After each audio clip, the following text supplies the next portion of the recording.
नमस्कार एस्पिरेंट्स। आज हम डीएसएसबी पीआरटी परीक्षा के लिए एक बहुत ही ज़रूरी टॉपिक पर बात करेंगे, जो है एनआईओएस कोर्स 506 से बच्चों का व्यक्तित्व विकास। तो चलिए इस इम्पॉर्टेंट सब्जेक्ट की गहराइयों को समझते हैं। तो सबसे पहला और सबसे बुनियादी सवाल यही है, एक बच्चे की पर्सनालिटी, उसका व्यक्तित्व आखिर बनता कैसे है? क्या ये उसे विरासत में मिलता है या उसका माहौल इसे बनाता है?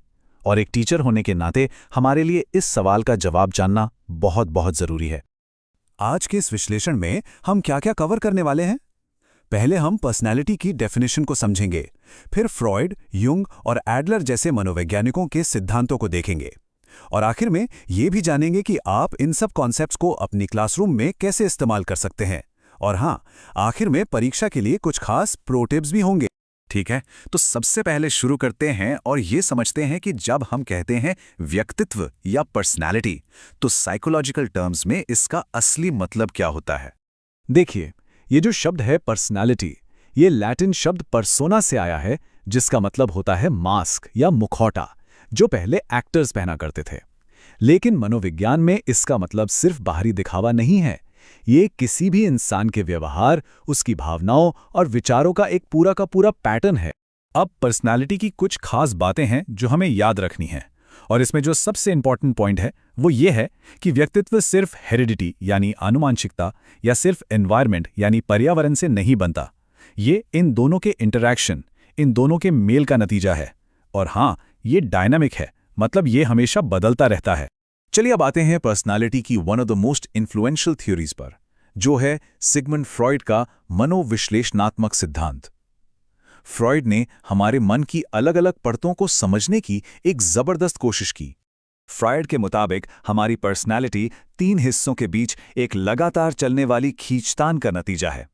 एक तरफ है इड, जो हमारी बेसिक डिजायर्स हैं, जो कहती है मुझे ये अभी चाहिए। दूसरी तरफ है सुपर ईगो, जो हमारे नैतिक नियम है, हमारा मॉरल कंपस। और इन दोनों के बीच संतुलन बनाता है हमारा ईगो, जो रियलिटी को देखकर फैसले लेता है। फ्रॉयड का ये भी मानना था कि हमारा व्यक्तित्व बचपन की इन 5 स्टेजेस से होकर डेवलप होता है। आपके एग्जाम के लिए इन स्टेजेस का जो क्रम है, जो सीक्वेंस है, उसे याद रखना बेहद जरूरी है। यहां से अक्सर सवाल पूछे जाते हैं। लेकिन क्या पर्सनालिटी को समझने का नजरिया सिर्फ फ्रॉयड तक ही था? नहीं, उनके ही 2 साथी थे, कार्ल युंग और एल्फ्रेड एडलर, जिन्होंने कुछ अलग और बहुत इंटरेस्टिंग आइडियाज दिए। आइए उन्हें भी देखते हैं। कार्ल युंग का फोकस इस बात पर था कि हम अपनी मेंटल एनर्जी कहाँ से लेते हैं और कहाँ खर्च करते हैं, और इसी आधार पर उन्होंने पर्सनैलिटी के 2 बहुत फेमस टाइप्स बताए, अंतर्मुखी, जिन्हें हम इंट्रोवर्ट्स कहते हैं, और बहिर्मुखी यानी एक्सट्रोवर्ट्स। और ये जो टेबल आप देख रहे हैं ना, ये एग्जाम पॉइंट ऑफ व्यू से बहुत बहुत इंपॉर्टेंट है। ये हमें इंट्रोवर्ट्स और एक्सट्रोवर्ट्स के बीच के मेन डिफरेंसेस को दिखाता है। यहाँ से डायरेक्ट क्वेश्चंस बन सकते हैं, तो इन पॉइंट्स पर खास ध्यान दीजिएगा। अब एडलर का नजरिया थोड़ा अलग था। उनका मानना था कि हमारा व्यक्तित्व हीनता की भावना, जिसे इन्फीरियॉरिटी कॉम्प्लेक्स भी कहते हैं, से शेप होता है।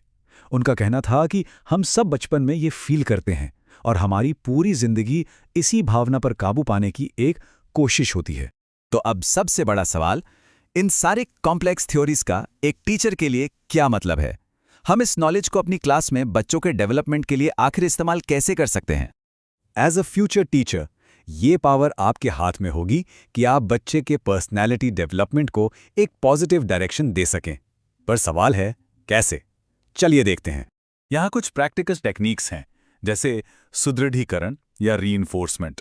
मतलब जब बच्चा कुछ सही करे तो उसकी तारीफ करना, या फिर उसके लिए छोटे छोटे क्लियर गोल सेट करना। ये छोटी छोटी बातें बच्चे के कॉन्फिडेंस और उसकी पर्सनालिटी पर बहुत बड़ा पॉजिटिव असर डालती हैं। चलिए अब फटाफट से सब कुछ कंसोलिडेट करते हैं और देखते हैं आपके डीएसएसबी एग्जाम के लिए कुछ हाई यील्ड प्रो टिप्स।